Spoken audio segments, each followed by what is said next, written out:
Hi, everyone. Welcome to the Zone to Speak podcast. I'm your host, Juliana.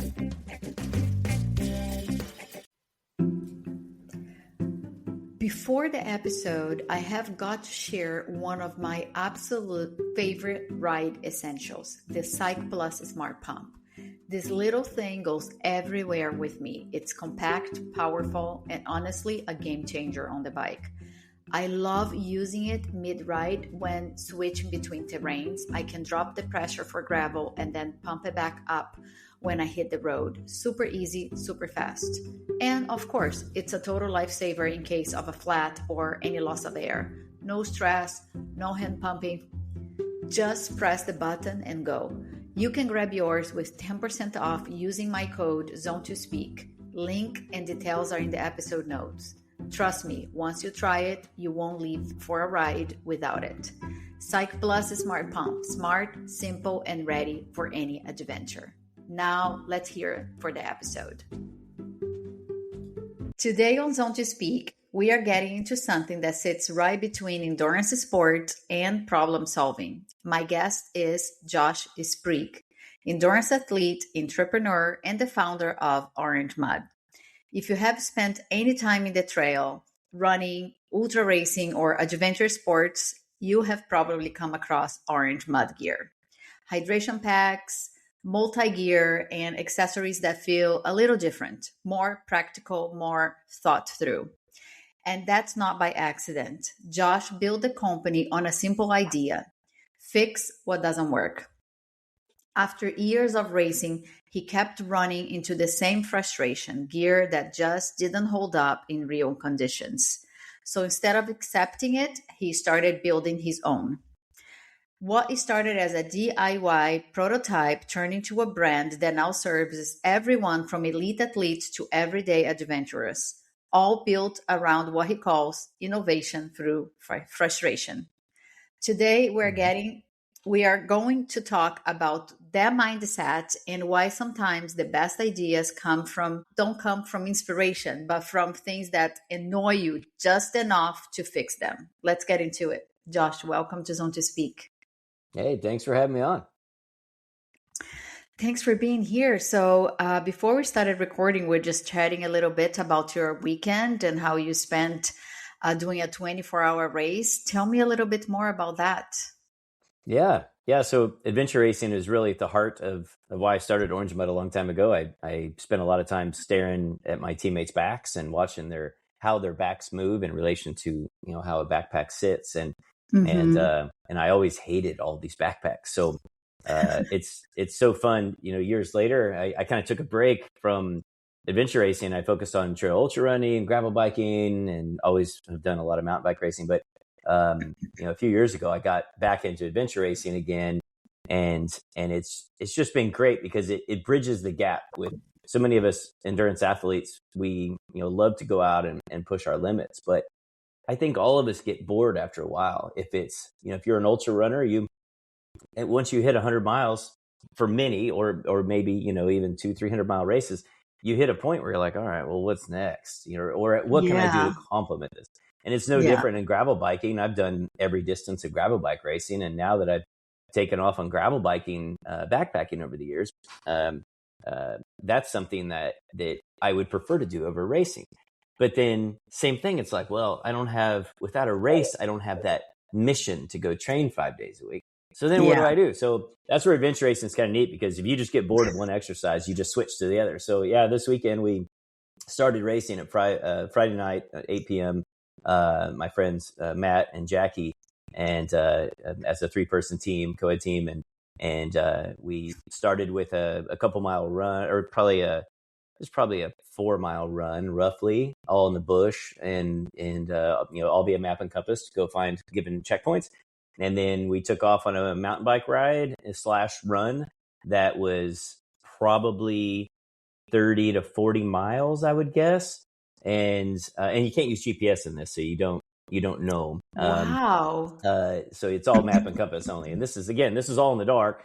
And then after we finished that, we started the mountain biking at probably about 10 p.m.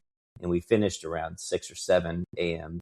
And then we had to run this kind of relay-ish orienteering event. It was kind of unique for an AR, and that took probably a couple hours. So I think it was around 11 a.m. that we started a kayak, and we kayaked from 11 a.m. until about 8 p.m. and then we were done. Wow. So yeah, it was a good time. I jumped into it a few years ago again, and I had just been doing 12 or 16 hours, and this was the first 24 in a while. And there's a big difference between anybody can do a 12-hour adventure race, but 24-hour it's a big jump. It is and it isn't, but it's a lot of people have a hard time with the night because the navigation is that much harder, and then it's also hard just to skip that night of sleep and then just keep going. And if you can make it to sunrise, it's actually not hard. But at the time between 3 and 5 a.m. is always the hardest. But as soon as that sun comes up, you're back fired up, and you wouldn't even know that you missed a night of sleep, and you're ready to go all day. So yeah, it's an awesome sport, and just makes you feel very much alive. And you don't feel your legs or arms or whatever that much, other than just pain. But it's different. It's not like you're out on a ride and you're just suffering and you've been sweating forever and you're just tired, because you have other things to distract you. And especially for me as the navigator for all these years, almost all the races I've done, over 100 adventure races, I have a lot to keep me occupied, because I keep thinking like, okay, where are we at? Are my teammates mad at me because I went the wrong way? Do we make this 40-mile bike ride a 50 because I made an error and that happens. So yeah, it's a lot of fun. Yeah, I can attest to that. Like when you get through sunrise, it just gives you a boost of energy that it recharges you. But I never seen a race like bike, run, and kayak. That's different. Yeah. That's really, really cool. Yeah. That's at the core of adventure racing, are those three elements. And then I've done races where we had this one, even we did have like a 20-minute paddleboard end, which was kind of a goofy little thing they added at the end. But it was you're trying to get points by hitting all these different checkpoints. And my teammate Jackie, it was a one-person event for that, and she went and got those 2 points for us. But yeah, I mean, we've had rollerblading in these events, which I hate rollerblading. I suck at it. Wow. But a lot of rope work. Usually once you hit a 24-hour race and bigger, into the multi-days, you'll do Tyrolean traverses, you'll do free rope ascends, you'll have generally always some really cool rappel. Wow. How do you train for that?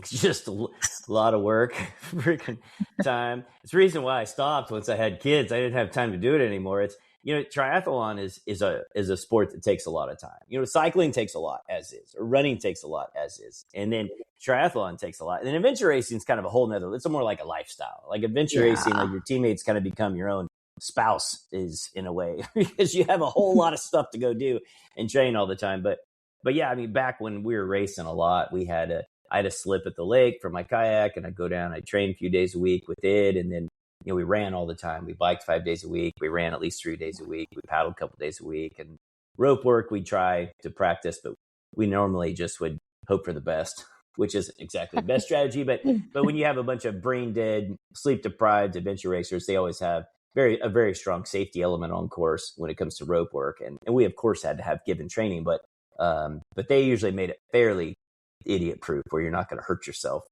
because they knew our brains weren't quite firing right when you've been racing for 50 hours and haven't really slept. That's true. Yeah, your cognition is a little bit off. It's off. Yeah. Yes.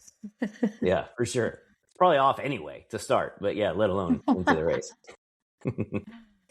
Let's talk a little bit about Orange Mud. So a lot of companies start with a big vision or a market opportunity, right? But yours started with a frustration. Mm-hmm. You were racing, training, and using gear that just didn't feel right. So what specifically wasn't working for you back then? And what was the moment you thought, I'm just going to have to build this myself? Sure. Well, it was a combination of, I hate waist packs, I hate handhelds, and which is largely still true. And then when it came to packs, most of them were too big, they were too hot, they would rub you, they didn't have enough storage in the right places. And sometimes it was overcomplicated. I can't tell you how many races I've done in my life where I've hauled a backpack that was just too big and it was unnecessary. And if I give you a 3 liter hydration pack and you only need a 2 liter hydration pack for your race, you're still going to fill it 3 liters full. Yeah. So you're going to be carrying an extra liter of water, which is just simply unnecessary. Heavy. And it's Yeah. also heavy. And it's going to slow everything down. It's going to make you like what you're doing less. So my whole goal was I want to get out there and I want to enjoy things more. And like, I always am happy on bike rides. You could stab me in the back with a bunch of nails in a bike ride and I'd still be happy. But runs, I always have had a hard time just enjoying it. I don't get the runner's high people talk about. Never had that. I actually don't even know if it's real. I think people are full of beans, but I'm sure some people get it, not me. So I wanted to have something that complemented me and didn't bother me while I was running, so I could get that running as an objective. I look at running as more, for me personally, it's more of an objective thing. It's a goal is what it is. And I want to go out and I want to accomplish X distance or X time simply because I know it's needed to be able to build up to X that I'm trying to achieve. Whereas cycling, it's like, I'm going to go riding today and it's going to be great. Yeah. So anyway, so when I hated these waist belts because they squeeze your waist and largely most of them would squeeze your waist and cause GI distress in endurance sports. And then handhelds, it's like running with a weight, which I always thought was kind of weird. I'd rather not lift weights while I'm running. And then especially only on one side, if you're not running with two. And then again, on the backpack, I wanted to shrink it. So when I built my first backpack, it was started with the bottle-based hydration pack. That was what started Orange Mud. And I just wanted something that would hold a 700 ml, 24-ounce water bottle, and that you could easily take off your back, and you could see how much visually water you have. Because a lot of times in a bladder, you don't know. And then I wanted to have shoulder pockets where I could store gels and electrolytes in replacement nutrition. Shoulder packs, so I could pockets. Yeah, exactly. So you top those off, and then in the back, I wanted to be able to hold. Well, and at the time when I started Orange Mud, the iPhone 4 was out, which fit in the shoulder pocket too, which was quite convenient. But then all of a sudden, Apple decided to make things the size of airplanes, so I didn't. Now I had to move to the back storage, but. So in the back storage, I had a headphone port in the beginning, which no one really uses anymore. But I had an area to put your phone, cash, and ID and credit card, just so you can have what you need for post training or maybe during an event or again something to buy a beer at the beer garden afterwards. And so I wanted it to be simple, and then from there it just expanded over the years. And the push to start it was a mix of I just had my first son at the time, and both my wife and I had very demanding jobs, and there was no way that both of us could both maintain that level of work output from an hour's perspective and still be parents. And so I thought, well, I've always hated these packs. Maybe I'll just build some myself, and then one of us can have it as a hobby. Because I didn't think it would ever be a business, to be honest. I didn't have this grand vision of I'm going to build 27 products for the next 1 year. Right. It was more like, we're going to build this one and just see how this goes. And then it worked out. And then eventually both of us quit our jobs, and 14 years later, we're still kicking. Wow, incredible! Yeah. What a journey! It's been fun. Do you think your mindset as an adventure racer, triathlon racer, cyclist, like putting in those long hours, real conditions, real problem solving quickly, do you think that experience shaped the way you approach designing your products? Yeah, for sure. Well, in multiple ways.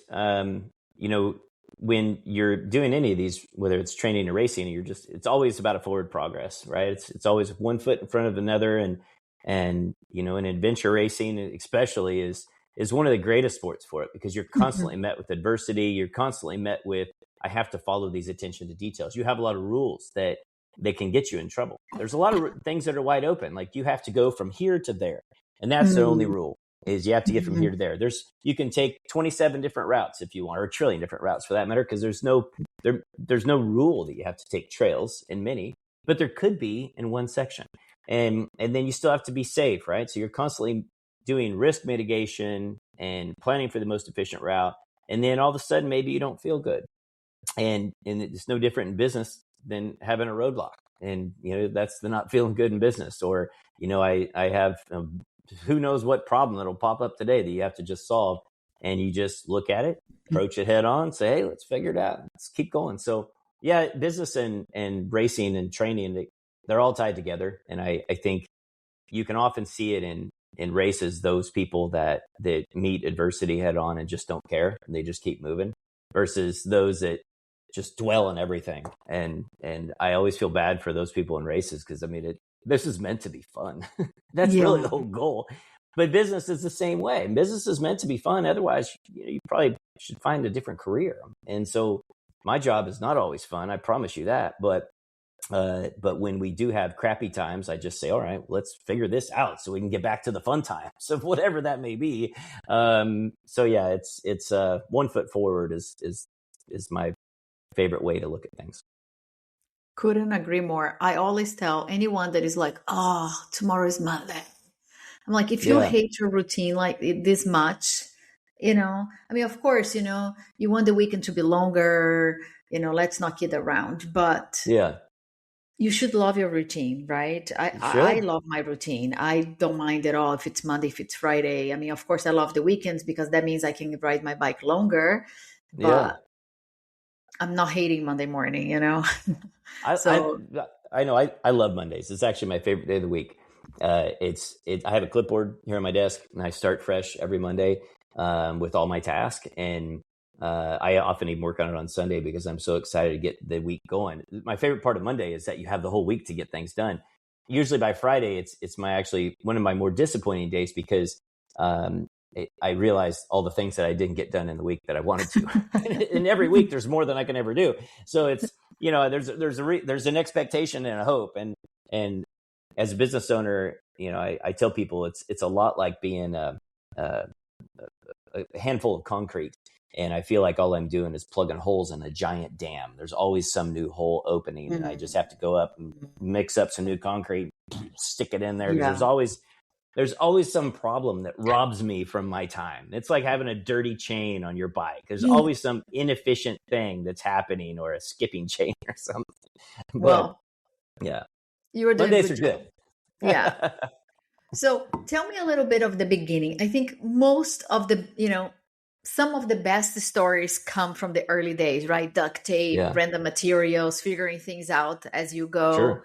What did that first prototype actually look like? I know you talked a little bit that you have the space for the phone on the shoulder, which I love, but now of course phones have changed so many different sizes. Like I almost an iPad. I still have the mini because I love the little one, especially because we race and I want to put it in my pocket.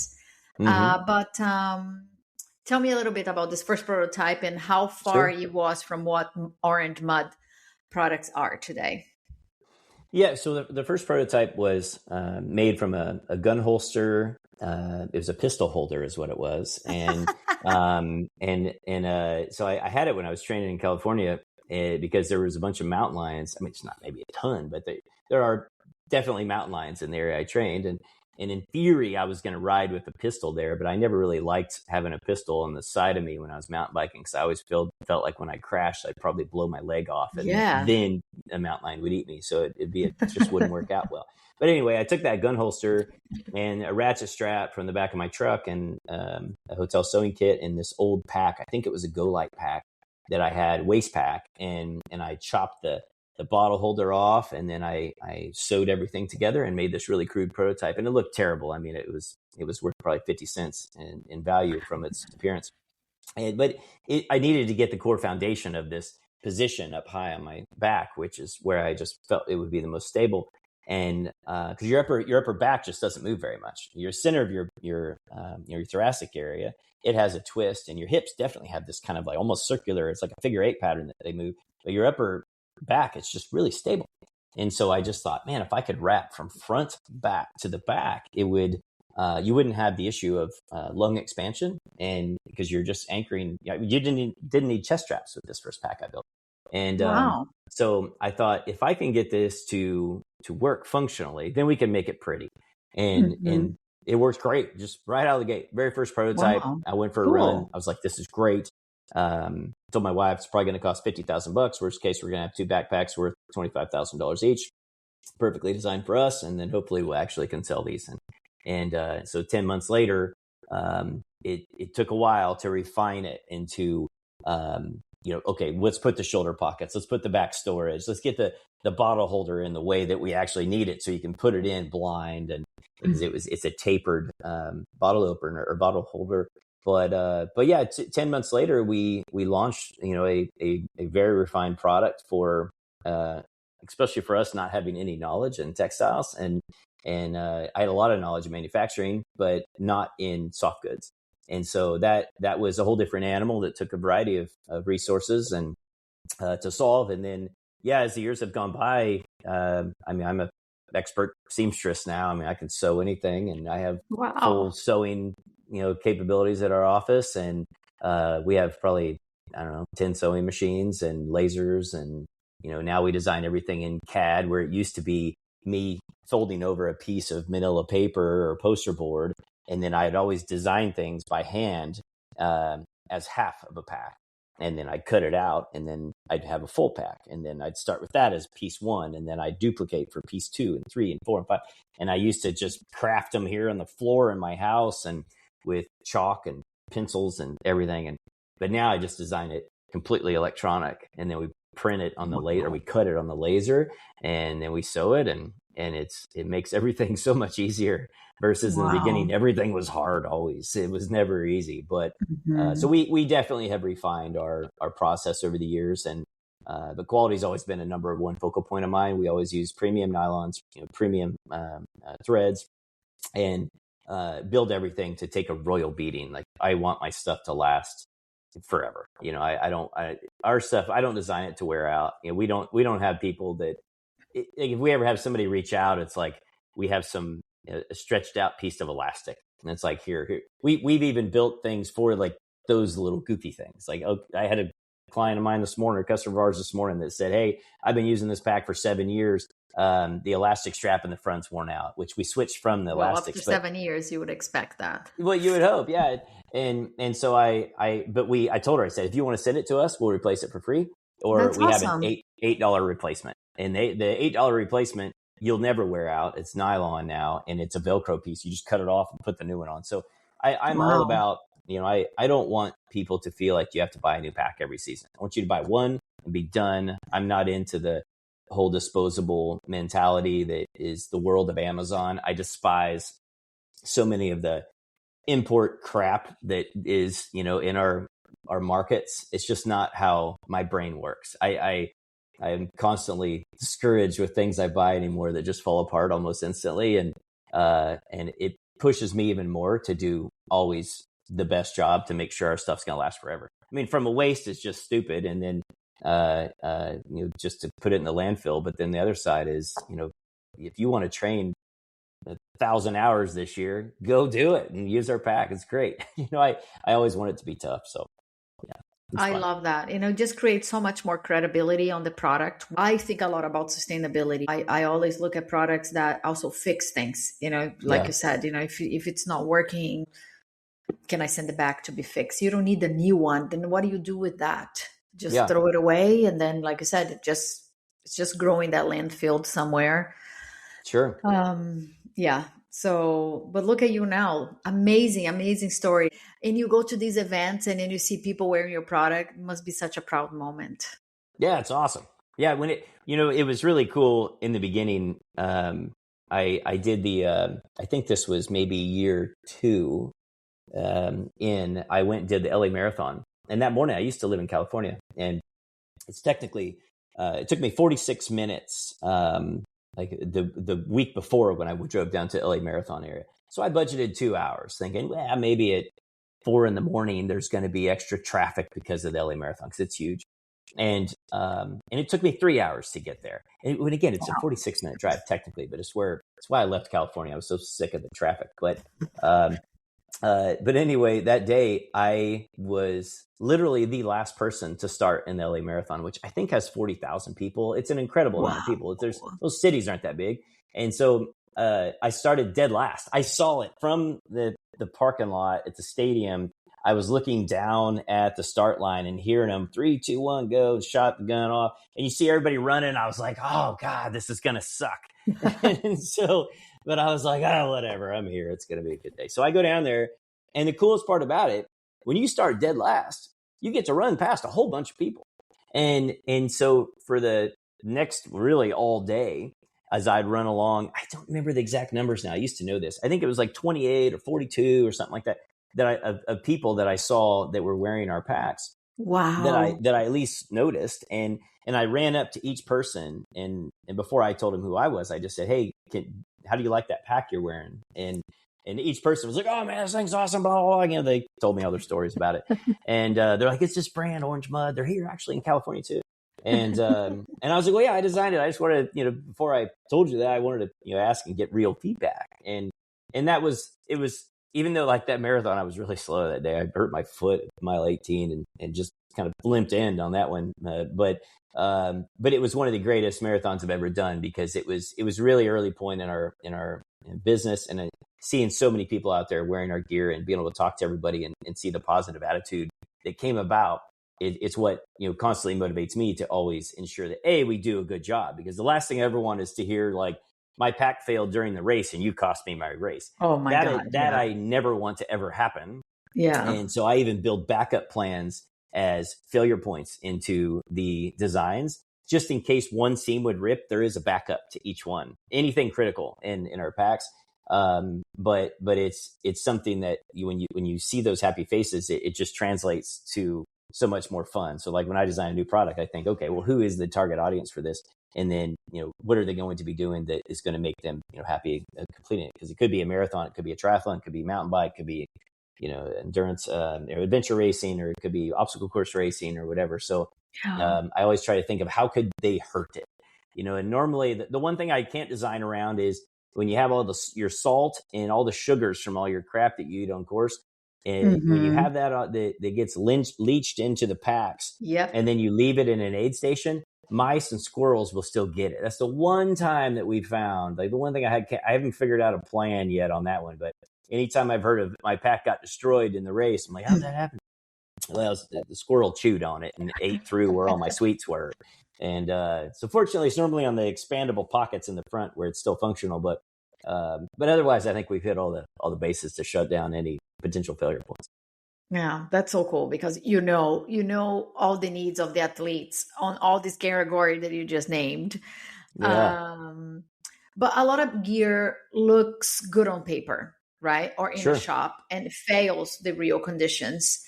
Yeah.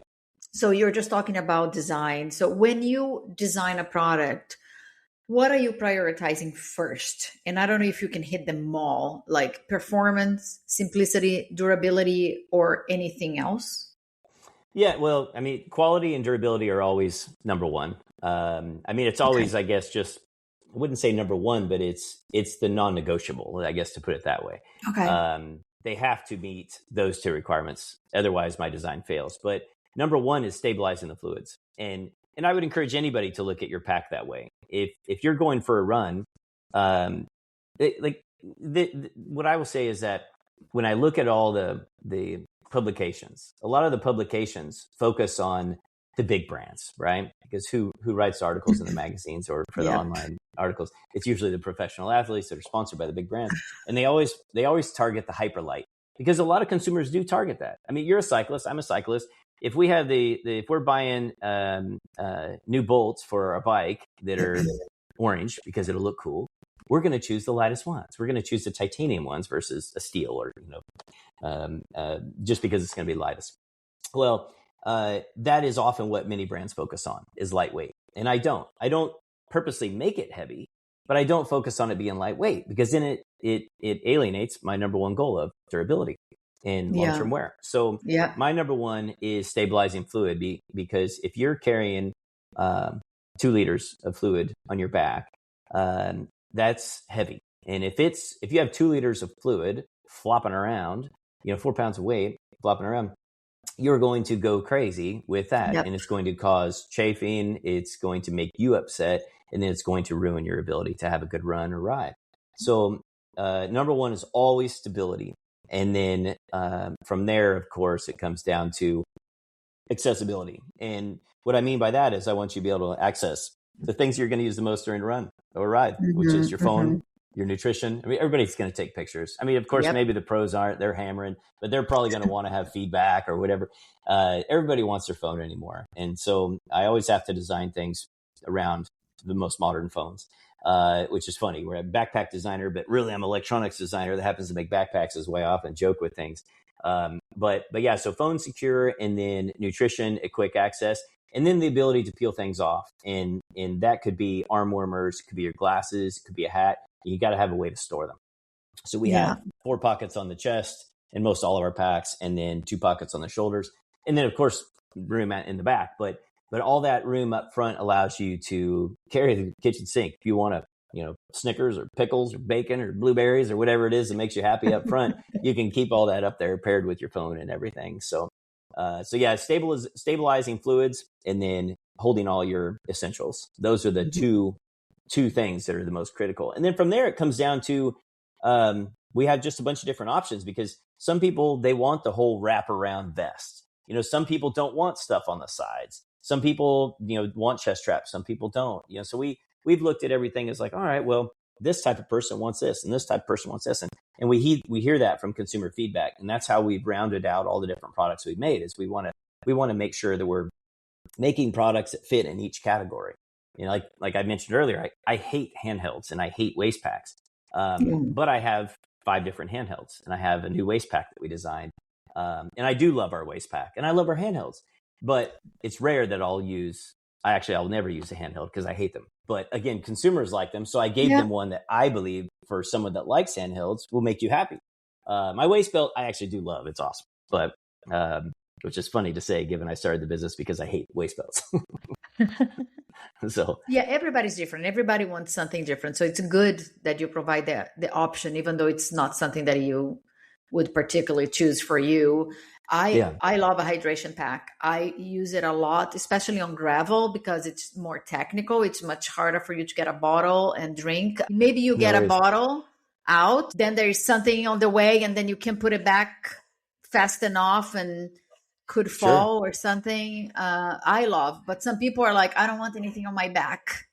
Yeah. So yeah, it all depends. No, but you sure. have built this brand around the idea of innovation through frustration, which is such a simple phrase, but it says a lot about how you think. How do you think frustration is actually one of the most underrated drivers of creativity, especially in endurance sports? Yeah, no, well, it definitely is. Like my favorite thing is anymore, I've kind of evolved to say that you can solve any problem if you simply define it, and which it ties directly with that. And I mean, like for me, I hated all the other stuff. So okay, that's defining the problem. Now, what do I do to find the solution? And that's where I build my own. So I tell everybody, I build everything with me in mind first, and then I make sure it works for as many people as possible with each different product category. But yeah, I think with everything, is as long as you take the frustration and you turn it into a positive outcome, whatever that frustration is, can innovate something really cool. I mean, if you're not going on enough, spend enough time with your family, you say, all right, well, you know what, this week we need to do something about it. We just need to rather than being disappointed that we, don't do enough, we just need to do it. Right. And so yeah, I think we can all learn from that same mindset when it comes to, all aspects of life. Yeah. Yeah. No, completely agree. If you find a solution, focus on that, like you did. Yeah. Yeah. And look at you with this, big business now, and super happy. And now it's also a family business. You said your wife works with you. How is that? Yeah. That part is cool. Yeah. My wife, she's my other side of the whole business side of things. And it was a tough adaptation to go from both of us having our own careers, and then all of a sudden we're both in the same office years ago. And actually, when we both first started, like she quit her job first, and then I was second. And I remember like that first, it wasn't very long, maybe the first week working together in a small bedroom in our house, a spare bedroom in our house. It didn't take long to realize that I probably shouldn't be in the same bedroom working with her, because we each were used to being in control. And then now we're butting heads. So I learned pretty quick. I'm going to go work downstairs, and then you work upstairs. And then it took Yeah. us a while honestly, years to learn you need to divide up the responsibilities. Yeah. And even now, you know, she has her responsibilities, I have mine, and we try to stay out of each other's lanes on that side. And I think that's been one of the key aspects to learning how to work together. Otherwise, you know, one of us has to be right all the time. And so it's better to like, hey, you be right about your task and I'll be right about my task. And then there's no conflict.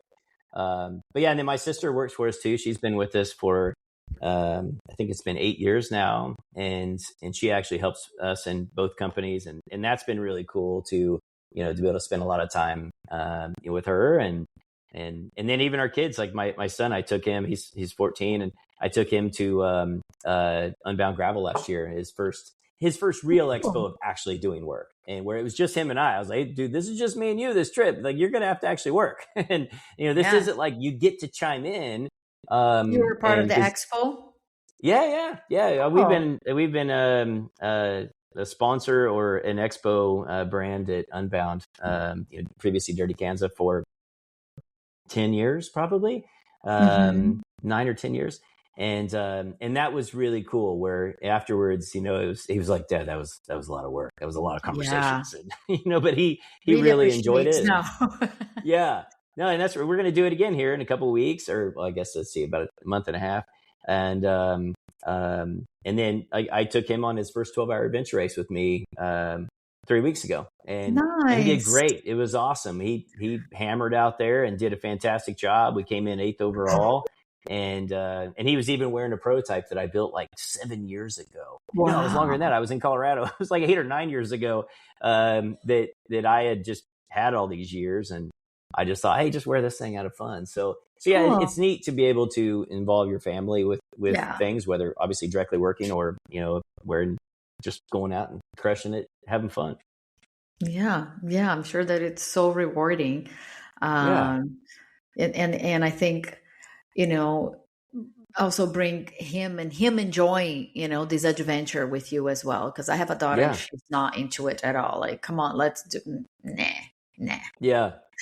Yeah, I'm waiting for my daughter to jump on that side. You know, I bought a motorbike this year, last year, and I feel like I've defied the odds on pavement. I've spent way too much time on pavement. I hate pavement at this point, so I'm all about dirt. And but I had been planning this adventure. We were going to ride from our house to our cabin. We have a cabin at our ranch about an hour from here. And I went on Ride with GPS, and I mapped out as much gravel as I could, but I did have like B roads that we had to take for a while. And so with Lexi, my daughter, I was like, hey, we're going to ride the motorcycle to the cabin, and then we're going to ride it back. And we're going to do this multiple times, you know, in the future, and go do some big adventures. But this was our first moto adventure. You know, I'm used to bike packing and mountain biking adventures, but this was really cool to take her where we were still enjoying it. And it's really cool when you go up a hill on a motorcycle, you just give it more gas. It's so nice. Like every time I'd see a big hill, I'm like, oh, that's going to suck. I'm like, no, it's not. I've got a motor. This is awesome. But you know, we had our own fun adventures just doing that. It was 115 miles the way we mapped it there, and 100 miles back. And it was just such a cool thing to find a different path for her at this point. And again, I hope that she'll take to adventure racing too someday, and mountain biking or whatever it may be. But as of now, she preferred to jump on the moto and go have fun. Yeah.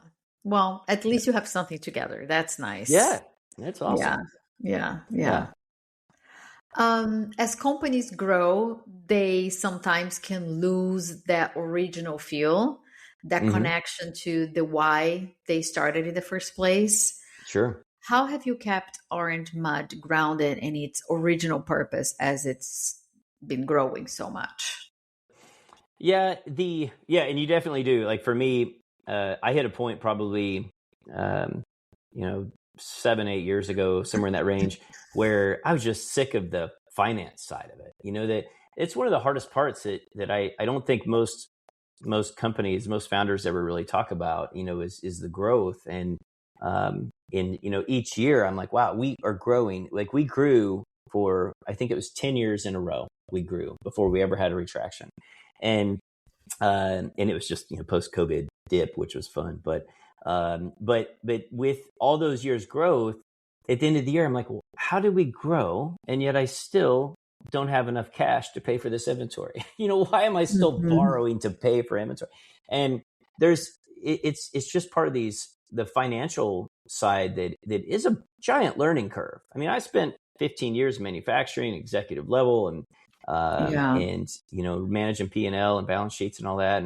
And it's just a different animal, planning for inventory and planning for cash flow projections, planning for e-commerce, growth and digital ad strategy. And it just I started to feel more like the bookkeeper accountant, even though I had those, than I did backpack designer. And it just required a lot more time managing data. And I'm a data nerd, but I don't want to do that. Not for my business. I need to be doing something else. So I tell you what, there was two things that changed. One is that almost 7 years ago now, I started a separate business. Only because I was so frustrated with people that were customizing my transition wraps for Orange Mud that I started another business to hurt them. But then, it just grew, and now it's bigger than Orange Mud. But when I did that, it reignited my passion for Orange Mud. Because I felt bad because I was neglecting it, and I felt like I was cheating. I'm like, what? I really should be spending time over here, but I'm spending all my time on the other business, the 7 Clay. And so that helped, actually, oddly, because it pushed me backwards. And but it also taught me a lot of valuable new skills. And like I mentioned earlier in the beginning, I was drawing everything by hand, and that is a slow process. But all of a sudden, I became very talented in Adobe Illustrator, which allowed me to design vector art, which allowed me to make patterns that I could cut on my lasers, and everything would come out perfect from the start. Everything would come out mathematically perfect. If you try to draw a circle with your hand, you're not going to draw a perfect circle, but the laser will every single time. And so I didn't realize the impacts of having imperfect patterns and why it took me so long. A lot of times I thought I was a bad sewer. I didn't realize it was because I had patterns that weren't cut perfectly clean, because mathematically, if you're off by a 1/4 inch on a radius, it ends up translating to a much larger value when you're cutting everything out. And hence why I'd have all these delays. Well, so that part helped to bring it back and find my excitement for it again. And then the other part, I think, to stay motivated is you have to stay engaged. And over the years, I think probably many of us have this anymore, where we're over engaged with social media. And for years, I was very, very engaged with it. And I'm not as engaged as I used to be. However, I did take a big break where I'm like, I just can't be on this. I just can't do it. I have my team that manages social media and does all this stuff, but I was way too in the weeds to scale a company. And so I took a step back, and I really worked diligently to just removing myself from day-to-day management of social media and watching what's going on and being a part of the communication, for better or for worse. And because it'll just wear you out is the problem. So you need to focus on what are you doing that is going to make you happy for the long term. And if I can make myself happy, then I'm going to do a better job making products and make sure that I'm doing things to help people out versus being steered by some negative naysayer or whatever it may be that you're following on social media. So yeah, I think staying motivated, it's definitely a challenge. I think most brands probably go through, or at least most owners, probably go through, because we have to live it. We don't have a choice. Every day, if there's a challenge, we have to deal with it. And so it sometimes can rob you of some of them excitement, the successes. But yeah, it's a never ending challenge to work through, I guess. I'm just going to jump in here for a quick break from the conversation, because if you have been listening for a while, I only share brands that I actually use and love. One of these is Code Age. They make science-backed supplements that really support active lifestyles. I have been taking their creatine gummies for recovery and strength, and the women's multivitamin for energy and immune health, especially during big training weeks. They have got everything from hydration to collagen and endurance blends, all top quality. You can get 10% off with code ZONE2SPEAK at coldage.com, and you will be supporting the podcast while you are at it. All right, back to the episode. Yeah, I think sometimes, especially if it's your own business, you can get so deep into it, and then you ended up also, of course, it's your own business. You have to do all the tasks. I'm glad you took that break and that step back and then redefine your role in the company and have other roles, maybe not redefined, but filled with other people doing like the social media management and maybe some of that finance, big data stuff. Yeah, it's a big piece. Yeah, Yeah. it's a big piece, and you don't want to be a bookkeeper. Like you said, you started the business from inspiration of creating products. Yep.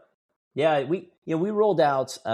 If you've ever read the book or if studied EOS, you'll start. Well, I implemented EOS in our businesses, and I read the book. Gosh, I'm drawing the blank on the dang name of it now. But it's a book about EOS. I can't believe I'm drawing a blank, but the core foundation is that once we went through the process of doing something as simple as an org chart, the contractor I hired to help me out with EOS implementation, she was like, Josh, go through and list out all the roles required, and we did, and then we looked at how many of them were tied to me, and it was like everything. I mean, everything had a high tie to me. And that's when I realized, God, I'm doing a bad job as a leader because I am way too important and I shouldn't be, So it was one of the coolest things I can ever say I've ever done. I wish I'd have read this a million years earlier, is just to clean things up and let's look at the roles that each of us should be doing so we can all be awesome, and rather than too many people counting on a single person or maybe just a handful of people in an organization. So it was really cool. Yeah. If you ever struggle in an organization, look up EOS and dig in, and you'll be amazed at how much more efficiency you can probably get and make everybody happier because you have a clearly defined role. Yeah. No, that's really, really, really important. And I'm sure everybody's going to be curious about that book. But also sometimes as a business owner, it must be hard because also, there's cost and you cannot just be adding headcount. Sure. I know you have been open about mistakes, things that didn't work, and ideas that didn't land. Is there any mistake that ended up being one of your most valuable lessons that you can share? Yeah. I guess an odd one is just dealing with, cash. Cash is the big one. And I always tell people that I have people all the time, hey, I'm thinking about starting a business and I know you've got some, what do you think? And I'm like, no, don't do it unless you have a whole bunch of cash. Because that's what it takes. I mean, it really does. And because ultimately, you may be doing awesome today, but you better save every penny. I mean, it's seriously, it's something that has been a great lesson for us over the years, where whether things are good or bad, well, especially if they're good, you better put that money in the bank because the bad is coming. It's an up and down, right? It's a wave, and it's not necessarily bad. It's just change is coming, and you can't control what that's going to be. And so one of our hardest pinch points ever was coming off the COVID spike. We had our factory in Saigon in Vietnam, Ho Chi Minh, that they closed down the entire country with COVID about a year and a half or 2 years after COVID happened. So they just averted COVID madness for the first couple of years, which was crazy. And we were very fortunate because we were able to have inventory and we were able to keep building. And but then all of a sudden we weren't. And it hit at a point that we had new products coming in, new product releases, and then we had replenishment coming in.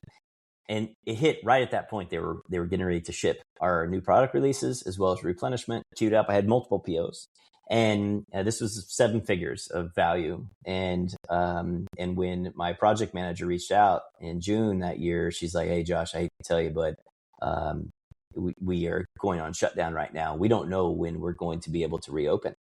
And I was like, "Well, that's not good at all." like, do you think it'll be a couple months or a week? And she's like, we have no idea. And it ended up being like 7 months. And then when they came back to work, so we missed new product releases that year. As of June, we were up 56%. I think it was 56%. Yeah, we were at 56% as of June that year. And by the end of the year, we ended up being down 38. I think it was 38%. And because we didn't have hardly any inventory, we missed out on a lot of our new product releases. We missed out on a lot of our replenishment. We sold out, and our inventory takes 6 months to build. So it's not like I was slacking. I mean, I placed those orders in January, February, and March that year that were all going to be shipping between the end of June and August. And none of those actually shipped until February. And then, so when she's like, yeah, she calls me in February, like, hey, good news, everything's shipping. I'm like, well, what do you mean exactly? Like everything. She's like, well, like everything. I was like, wow, man, that's, how much is that? I went into QuickBooks. I'm like, oh shit. And it was $1.2 million. And I'm like, wow, this is going to really hurt, because I had a bunch of money set all aside. at once, Yeah, you have to push all that money. I mean, every time you sell, you have to take a percentage of that product, put it back into cash. And I had a bunch set aside, but I did not have that much money set aside. And it taught me a very valuable lesson, because I quickly realized I should have done a better job. I would have never forecasted that problem that happened to happen. It was the worst case scenario. Yeah. But I was really worried it was going to put us out of business, because it was not only the catastrophic effect of that impact ended up being a 1.4 million after it was the one thing I had to pay the factory. And then at the time, this is when all the shipping rates were crazy. And as opposed to paying $5,000 to $8,000 per 40-foot shipping container, which I had 4 of, I was paying $38,000 per shipping container, and I had 4 of them. Holy crap. So I had to pay a ridiculous amount in shipping, which was awesome. And I needed the inventory. So it's there's just no choice. You got to move forward. And so we did. And I had to freaking scrape every dang penny off the planet to be able to pay them bills. And I really didn't know what would happen after that, because what was even more awesome, unlike now where it's typical 45 days to be able to ship from Ho Chi Minh to here, at the time it was taking like 4 to 6 months. And so we didn't even get a lot of that inventory until Q3. So even though I paid for all of it, so I had not only a whole bunch of money out, but I have no inventory to be able to show for it. So we actually missed that summer. We still missed a whole bunch of sales, and we ended up being down again because we had no friggin' inventory. So it's like, God. Man. And then you lose market steam. You lose, like Amazon. Yeah. You lose strength. If you don't have inventory, Amazon penalizes you. If you sell out, they're going to penalize you. Really? And then it takes a lot of time to build it back up. It's like Amazon is like a train. And once that train is up to speed, if you're selling and you're keeping inventory in there, they're happy and they're going to keep sending, work your way. But as soon as you sell out, they punch you in the face and say, you're an idiot. Sorry, you're going to suffer. And then it can take months to get your momentum back. And so there's all these things. And I didn't know that. That was the first time I'd ever had inventory issues. I came from manufacturing. I'm pretty good with planning. And I had never in my time in business had sold out, unless of having some freak huge purchases, which happen from time to time. But I had never previously sold out, especially to that level. And so it was a 2-year impact from one problem. And ever since then, I have spent an incredible amount of time trying to do a better job of projections and cash flow management, and being extremely conservative with what we're doing on how we're running the business. And it ended up being a good thing, which helped me in all aspects of, cash flow planning. But, sadly, cash flow planning is a giant aspect of running a business, especially inventory-based business. It takes a long time to get. If you're just buying from some drop shipping thing, I hear people do that and like, hey, great, good for you. I wish I could do that, or I guess I could do that, but I don't, just not my jam. But that's different. If you can just buy and get it in a week or whatever. But yeah, for me, when it takes 6 months to build a product, you've got to do some serious hard planning, and that cash is a big piece of it. Yeah. Yeah. Wow. Yeah. A lot of big lessons learned. You're probably a well of knowledge. Oh yeah. When it comes to like problems, I've always told people I learn the best because I probably have gone through every problem you can think of in business, it seems, so far, at least a few times. So, there's always a new problem. My God, that's generally how I learn the best, is Mm. having adversity sent my way. And trust me, I'd be more than happy to not have adversity sent my way to learn. But Always. unfortunately, I seem to get my fair share, and it is what it is. You just Yeah, but roll look with at it. you. Now you have two business, and they said the other one is even bigger than Orange Mud. And Yeah, Orange Mud was based on problem solving. So yeah, are you still chasing problems to solve, or yeah. has your perspective shifted now that you are established? Yeah, well, so yes, I'm always chasing the problem. What I will say is that I've never been a fan, kind of like we talked about in the beginning. I don't like waste, and so I look at our product portfolio as I always look at it in gaps before when I look at my list. I have every time I go on bike rides, I almost always have new ideas for new products from bike rides, and that's where my brain is the most fully engaged. And so I always put them in my note folder of, oh, this new idea is cool. But then when I get in this design mode, I'm like, okay, well, what do I need to design next? And I look at the list and I have well, Josh wants this, but really, does that does that duplicate a purpose that we Mhm. currently have? And so I see a lot of brands that will have multiple products that will cover the exact same use. And I don't do that. And now what I will say that I've learned from that is that there's a penalty to that. The reason why I think a lot of brands do this is because consumers have different perspectives of what it is they want. Maybe there's a certain color or a style or a look or fit or whatever that they want. But also with having the same product that does multiple things will allow um, consumers to come and buy two or three different packs that accomplishes the same goal, but they'll keep coming back. So I get that as a business, but I don't run things that way. And so I know I have a penalty because I don't always innovate new things that just create demand when you already have something that works. But I see in watching consumers and people that are, say, super fans of our brand, I'll see that I can tell that I may sometimes lose them because I didn't come up with something new. And Mhm. I didn't ever really factor for that. Because again, I'm kind of a loyal guy. If I find something I like, I stick with it and run. But Me I find too. some people are like, hey, I've been using this pack for 4 years. And, since you haven't changed it, I just wanted to try something different. And I hadn't considered that as an option. So, so yeah, I think as we've, grown, it's a piece that I need to maybe do a little better job on when it comes to picking what it is we're going to design. I probably need to maybe I have two that accomplish the same category. Rather than I feel, well, I guess to say it, I feel like we have rounded out our categories quite well. So now maybe I need to either come up with uh, another version of the same, or maybe some slight twist to where it gives people the opportunity just to use something different. So I know it's kind of a weird answer to the question, but it's No, it's not. It I makes really, sense. I get it now that you're saying it, it does make sense. I'm like you too. Like if something works, sometimes I just even buy two, even the same color yeah, or, different colors. But, there are people that want, always what's shiny and new and yeah, different, or the friend bought and I want to try. So maybe I guess it's something else that you can play with and see how it goes in the business, yeah. if it's actually worth the investment, because to prototype, to test, it's not cheap to Yeah, it's create new expensive. products. Yeah. Well, think of your bike, right? I mean, how many times have you bought a new bike? Like when I raced carbon fiber bikes, I get a new bike every year and a half. And it was just that was where my brain started to say, I believe, and I know that the bikes were fine. But in my head, I'm like, maybe I pushed the limits on that bike a little too long. Maybe it's time for a new one. And maybe it's just because I want a new one. Maybe it's because the new one's prettier or fancier or has a color I Yeah. like or has some I want. But I hit a point over the years for me personally where I switched to titanium and steel bikes 8, 9 years ago, and I hardly change my bikes out anymore. I may throw some new wheels on them or new hubs or something, Yeah. but I stick with the same thing because it's consistent. It's consistent. It performs great.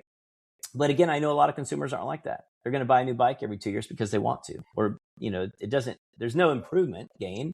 they just want it. So yeah, it's part of, I guess, that business growth where you have to kind of decide whether are you going to go down the area of trying to focus on being more of a higher commodity turn, or do you focus on quality? And I've just always had that BMW Toyota approach where I'm going to build a product that's built like a rock and it's going to last forever.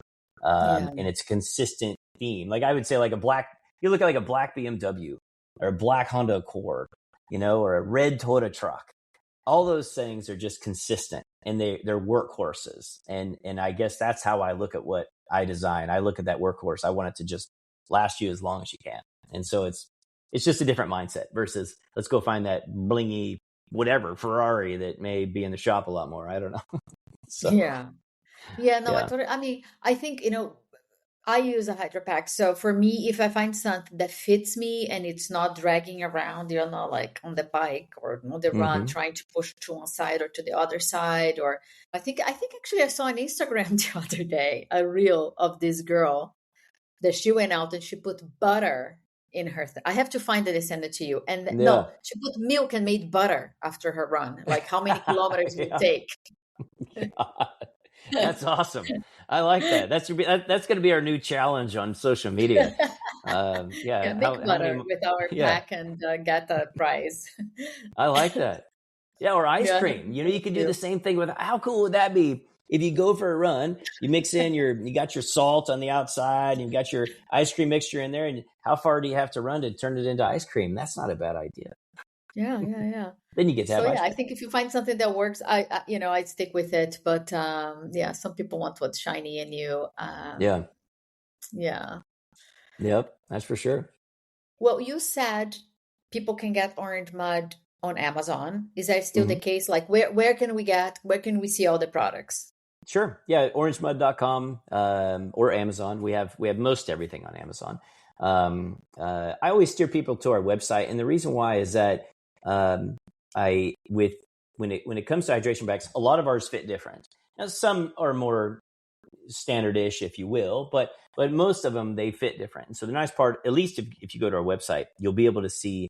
I always overkill it with the amount of descriptions that we put on there, and here is how to fit it. Here is how to wash the bladder. Here is how to trim the hose and make it ideal for you. And there's so much, whether it's my brand or somebody else's. I would always encourage people to look at your pack and find what is not working, and then define that problem and say, the hose is too long. These straps are flopping around, and then try to figure out how to fix it. And so we have a lot of those answers on our website. Again, whether it's ours or somebody else's. One of the key things I see people is that drives me crazy is I'll see them, they're running with the hose. It's just too long. But as a pack manufacturer, we do keep the hoses longer than are necessary for everybody, but I want it to work for everybody. So we design it around conservative value. But then, if you're a smaller runner, for example, or a rider, you can trim probably, 4, 5, 6, 8, 10 inches off the hose. It just depends on your body type and what you're using it for. That actually will change it a bit too. A cyclist versus a runner, there may be about a 2-inch difference length in the hydration hose to the bite valve that you're going to have. So look at that and then clean it up to make it work better for you. And again, that's the type of stuff that we have on our website. And then even like how to wash a hydration bladder. It's one of the most common things we see. We see people buy like quite a few bladders sometimes. And I don't pay attention to the orders as much anymore, but every once in a while I'll hear my wife say like, man, this guy's bought like 6 bladders in the past 6 months. And I was like, well, that's weird. And like, you should message him and just ask him what's going on. It's like we have warranties. They're awesome on basically if there's a problem, just fill out the warranty link and we'll get you a new bladder. But I often find people are like, well, I got mold in it or whatever. And I'm like, there is a solution to all of these things. Like, I get it. Like right now, my hydration bladder from the race this weekend is still sitting out there in the garage. Now that I think about it, and you leave it set after a race for a few days, and that thing is like its own science experiment, which can be really neat if you're looking at bacterial growth. But if you want to clean it, you still can. It's actually pretty easy. So again, I try to put those type of things on our website and whatnot. So yeah, long story short, orangemud.com. Cool. I'll put all that on the episode description and I will go check it out myself, especially on those tips. I'm always paranoid. Like as soon as I get home, I'm washing my bladder right away because once I always wash. I don't know what happened, but I took it out to go to some event and I was like, oh my God, what's happening here? But I did clean it. I left with hot water, vinegar, and salt. I don't know if that's what you have. Yeah, it And works then great. just kept on cleaning baking soda and just kept on cleaning like, I don't know, 4 or 5 times. I don't know how many times that I did the Hmm. switch and it was clean. It was fine. Yeah. Yeah, Yeah. I tell you one little tip that happened to me actually this weekend. My bite valve was dripping right when we were getting ready to start. I was like, oh man. But um I hadn't had that happen in a long time. And I thought, man, surely this thing's not worn out. I was pretty sure it was really new. And because I do have an incredible amount of bladders around my house, but one tip that may fix somebody's race is that I took my bite valve apart, and all these bite valves, almost all of them, from Hydropack anyway, which is the number one supplier to most OEM brands, you can take the TPU off the tip, and then there's this little blue insert in there, and you just pop it out, and probably what it is a speck of dust, a speck of your hydration mix that gets in there, and it allows it just to drip, drip, drip, drip, drip, which will drive you crazy. And you may Yeah. not be able to fix that, especially if it's like a piece of sand that got in there. Um, you may not be able to just drink through it. And I took it off and I just popped it out. And I took my shirt and I just wiped out the inside of the TPU. And then I wiped off a little blue piece. I put it back together, put it back in, and it was fixed. And Done. even for me, I was like, oh, that was really cool. I didn't know that was actually going to work because I've talked about it in premise many times, but Mhm. I hadn't done that for 10 years probably since I've had a leaky bite valve. But we see that type of thing come in from consumers a good bit. Like, hey, I need to buy a new bite valve. But God, unless you're a chewer, like some people, I've seen people at races where I can tell, I'm Yeah. like, God dang, do you chew on that thing? You're just supposed to that's why they call it a bite valve, not a chew valve, But Yeah. some people must have jagged, sharp teeth or something. Some people ruin them. But just, yeah, a fun tip that, any of your cyclists may really enjoy is if you ever have a leaky bite valve on your hydration bladder, just take that piece apart and you can probably just clean it and it'll be fixed. You don't need to buy a new one. Awesome. Awesome. Yeah, it's fun Well, stuff. Josh, this has been such a refreshing conversation. So much fun talking to you, learning more about how you build this company and the products that are amazing. The story is Thank you. really a reminder that a lot of great ideas don't come from trying to be brilliant, just solving a problem, paying attention to Yeah, what's not working, and being willing to fix it. So thank you so much for being on Zone to Speak. appreciate it. Love sharing the stories. Thank you very much. And that's all for today's episode. I want to thank the listeners for tuning in. Your support means everything. If you enjoyed this episode, please consider following, leaving a review, and sharing it with your friends.